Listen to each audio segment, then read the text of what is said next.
Powered by the Montana Television Network. This is the 5:30 News on Q2, Montana's news leader. Good evening and thanks for joining us. I'm Russ Riesinger. And I'm Janelle Slade. The governor's race is all but set. Democratic gubernatorial candidate Whitney Williams named her running mate today. And as MTN's chief political reporter Mike Dennison tells us, that likely completes the field for the closely watched governor's race. Williams, who is one of two Democrats in the race, tapped Culbertson farmer Buzz Matlin as her running mate for lieutenant governor, saying he'll be a strong advocate for agriculture and rural Montana. All across eastern Montana, families are struggling to afford the cost of prescription drugs, which are frankly immoral, and our rural schools are under constant threat of closure and consolidation. Her announcement was the third in 4 days of a gubernatorial running mate, as the candidate filing deadline is just a week away. On Sunday evening, Republican Greg Gianforte named Great Falls attorney Kristen Juris as his running mate. I wanted to find a partner who could really come side by side with me in Helena, because we have a lot of work to do.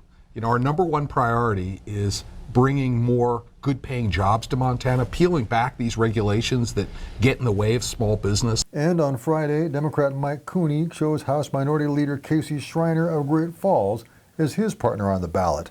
Schreiner gave folks a preview of how they'll go after Gianforte in the general election, if the two tickets end up as their party's respective nominees. The people in this room and people all across the state know what will happen if Greg Gianforte and all the extremist Republican legislators he can buy control the governor's office. They will steal health care from Montanans.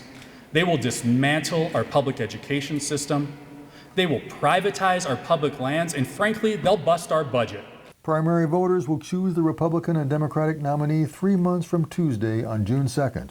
On the Republican side, the Gianforte team has two primary opponents: Attorney General Tim Fox and his running mate, former State Representative John Knoke of Bozeman, and State Senator Al Olszewski of Kalispell, and running mate and fellow State Senator Kenneth Bogner of Miles City.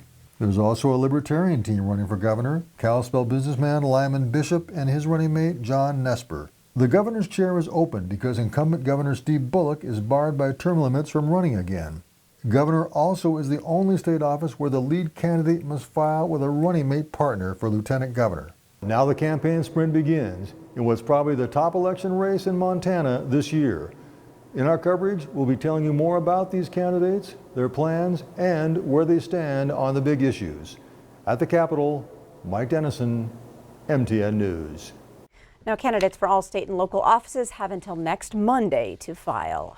High winds wreaking havoc from the Billings West End all the way to Laurel. Let's take a look at the Q2 ICAM. Residents and drivers say they're facing hazy conditions as the wind whips up dirt and debris across the area. And that wind, along with low relative humidity, has the Billings National Weather Service issuing a fire warning and reminder to be extremely careful. High winds, flying dirt, and potential fires, not to mention really bad hair today, Bob. Yeah. How long is this going to last? Well, my haircut's going to probably last. No, not that.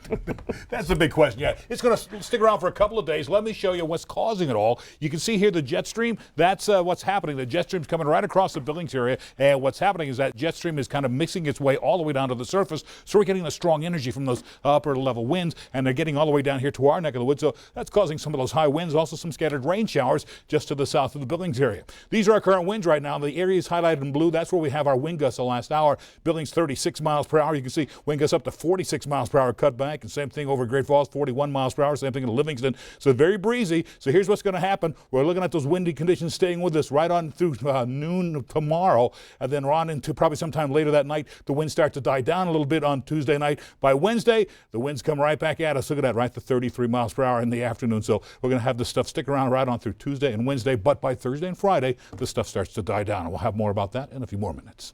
All right, thanks so much, Bob. 3 people are dead after 2 different crashes involving 100 vehicles in Wyoming over the weekend. Now, the crashes within a couple of miles from each other happened Sunday afternoon on Interstate 80 near Creston in the southern part of the state. Weather conditions, including snow and ice, reported to be a factor in those crashes. The official coronavirus death toll now stands at 6 here in the U.S., all of the victims in Washington state, where experts believe the virus has been circulating for weeks undetected. 4 of the 6 who died were residents of a nursing home. Right now, there are at least 95 confirmed cases of the virus across the country. President Trump met with pharmaceutical executives at the White House this afternoon and hints that he's considering implementing more travel restrictions. Now, while there are no confirmed cases here in Montana right now, state officials are preparing. Governor Steve Bullock will hold a press conference tomorrow detailing what the state has planned. Stocks bounced back in a big way, with the Dow Jones Industrial Average ending the day with one of its best performances.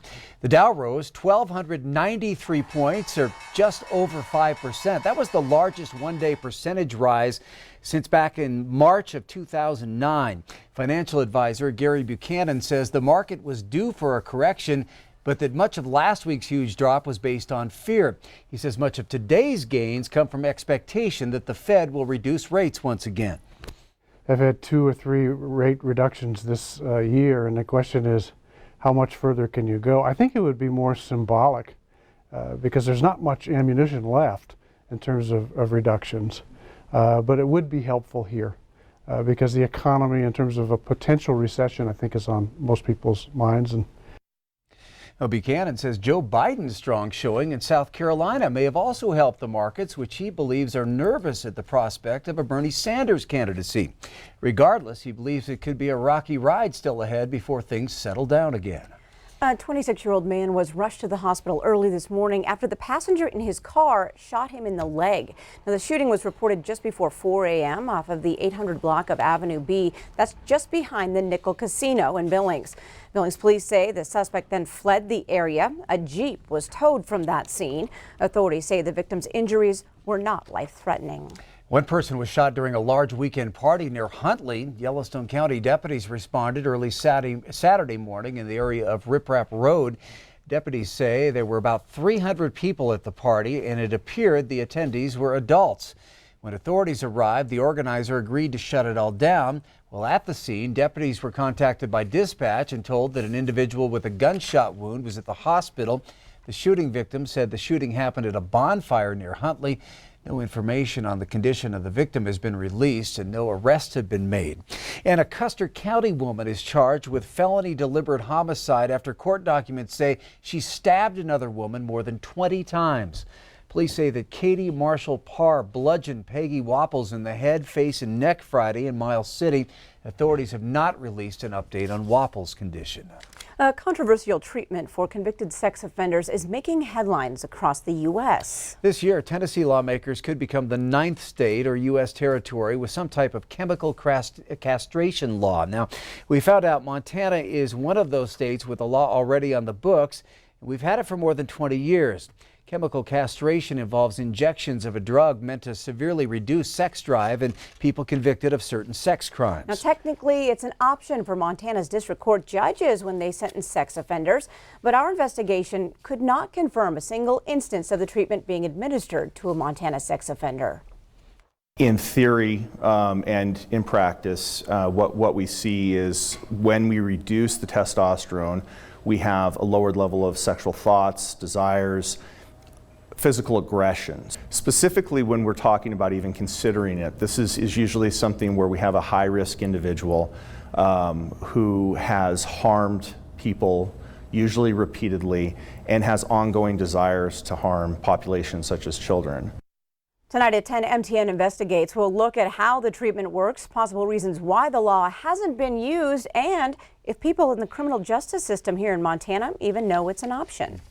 Well, U.S. Senator Steve Daines is asking the federal government to delay enforcing real ID requirements. Once enforcement begins, Montanans won't be able to board airplanes or enter some federal facilities with their state driver's license unless it is a real ID compliant. Enforcement is set to start October 1st. Daines' office announced today he sent a letter to President Donald Trump asking for one more year. The state has issued more than 50,000 Real ID compliant cards so far. Regardless of whether an extension is approved, leaders are asking anyone who wants a Real ID to apply. Well, there's more news from across our state on tonight's MTN 9 o'clock news. We will introduce you to a Montana man making it more efficient for us to get to space. Join Russ for that and more tonight on the CW. But first, still to come on tonight's 5:30 news, the town of Colson didn't get a chance to grow, but the Billings City Park bearing its name may get some serious updates. Q2's Mitch Legge has the latest. And later in sports, Scott has a story of addiction and redemption with Montana boxing great Ken Camel. You're watching MTN News with Jeanelle Slade and Russ Riesinger. Storm Tracker weather with Bob McGuire. And sports with Scott Green. This is the 5:30 news on Q2, Montana's news leader.